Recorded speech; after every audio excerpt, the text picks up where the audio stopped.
Okay guys, just heading home, and I thought I might do a video on the plight of the salaryman here in Japan.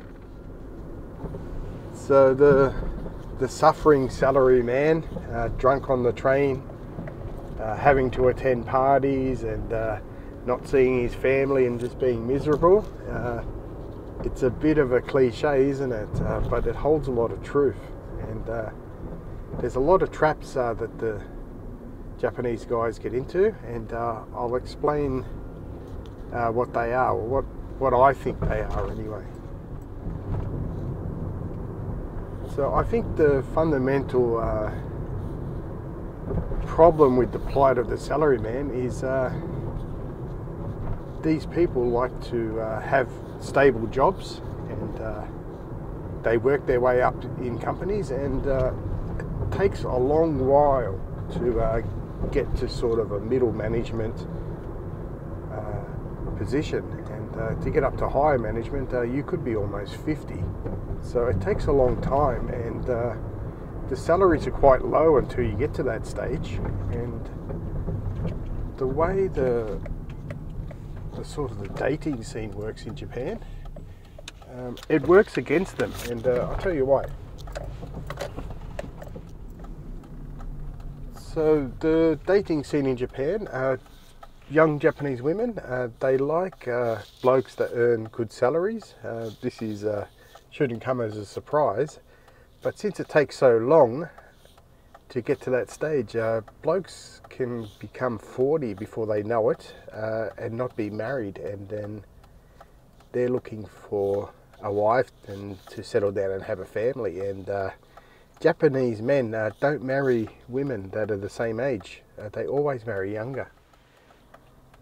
So they chase after younger women. So they're trying to marry with women in their early 20s, mid 20s, that sort of range, and much younger than themselves.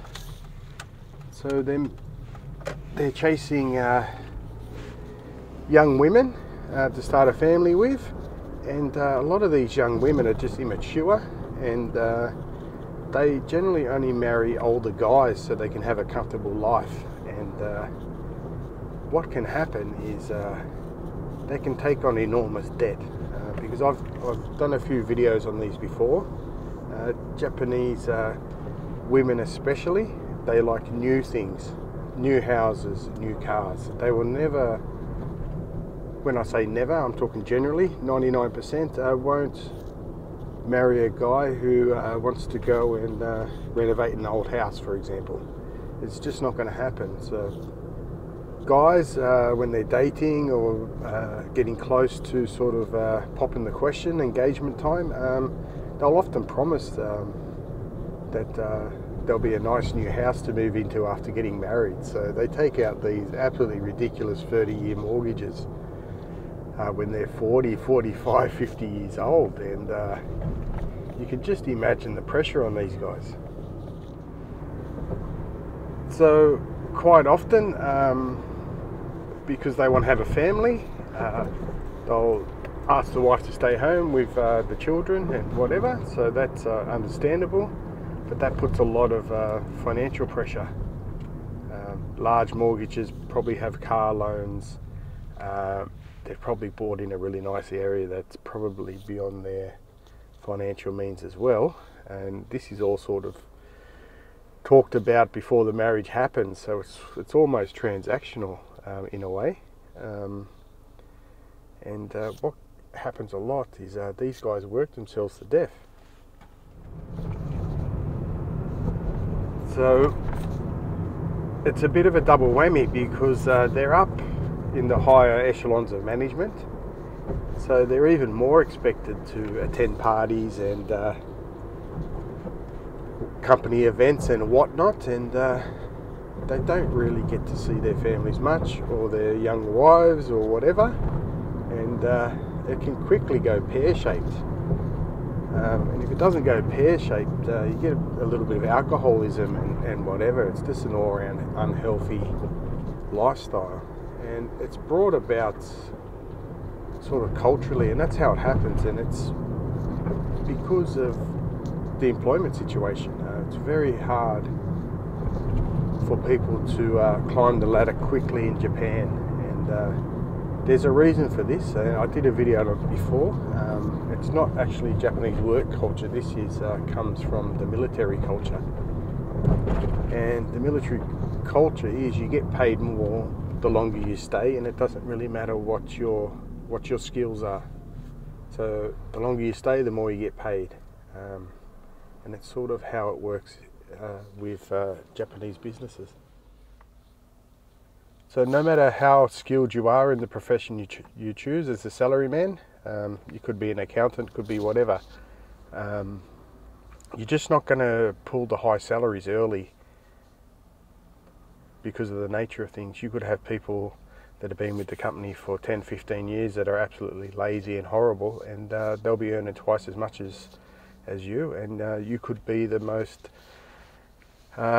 talented person in the office, but that's not going to matter. And if you were to change companies, you start at the bottom in Japan. It's not like the West where you change companies and you can actually ask for more money. That rarely happens in Japan. So these guys are sort of dug their graves, so to speak. And you can't blame people. That's just the life that's been dealt, or the life they've chosen as well. But it's extremely difficult for these salarymen guys that want to start families. And these are the hurdles that are put in front of them. When they're younger, they're not high up on the dating list for marriage. Unfortunately, women that are their age would prefer to marry an older, more established guy. So it's very old-fashioned. So it's quite hard if you're a salaryman. If you're a younger guy and maybe you have your own business, it'd probably be a bit easier, and if you're earning a bit more money. So these are all generalizations, but these are the challenges that are facing these guys, and it's not a life I'd want to live, but a lot of Japanese guys like the security themselves as well. So they like the security of working for a large company. They know that their paycheck's going to come in, and even better, working for the government. If they can get a government job somewhere, it's happy days, because it's almost impossible to get fired. The salary might not be that high, but it increases every year. They know where they stand all the time, and it doesn't matter how the economy goes, and it doesn't matter how hard they work. Their life's going to be fairly stable. So someone who's got a bit of a decent salary of a government job, they're at the top of the dating pool, believe it or not. So as with all guys, they will put up with a lot of suffering to get a nice wife and family and things like this. It's not totally foreign, but it's just much more common here, and it's to do with the job culture and the economy and things. So it's just exacerbated here, and that's why I always tell foreigners, if you do move to Japan, if you can work for yourself, chances are you're not going to earn as much money, and it's going to be a little bit more stressful because you don't know if you can pay your bills from month to month. But you'll be a lot more happy, like generally speaking.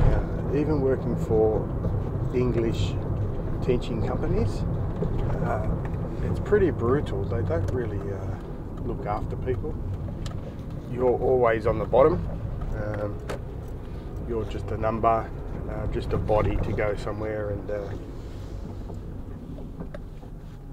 do some low-level English teaching.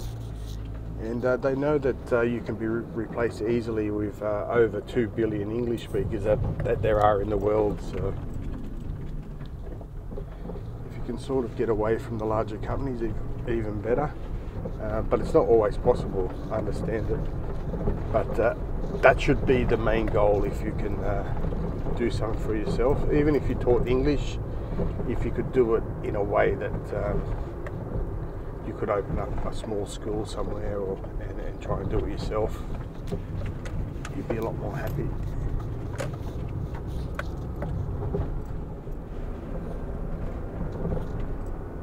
One of my favourite TV shows is called The Office. The English version of The Office is quite an old show now, but it sort of gets behind the boringness of being a salaryman working in the office. Hilarious show if anyone hasn't watched it, but I imagine it would be quite like it would be in Japan. A lot of office politics and all that sort of stuff. So if you're not that type of person, don't do it. So anyway, I'm home. That's a bit of a video on the suffering salaryman. It's about as Japanese as anime, isn't it? So anyway, as always, hope you like the video.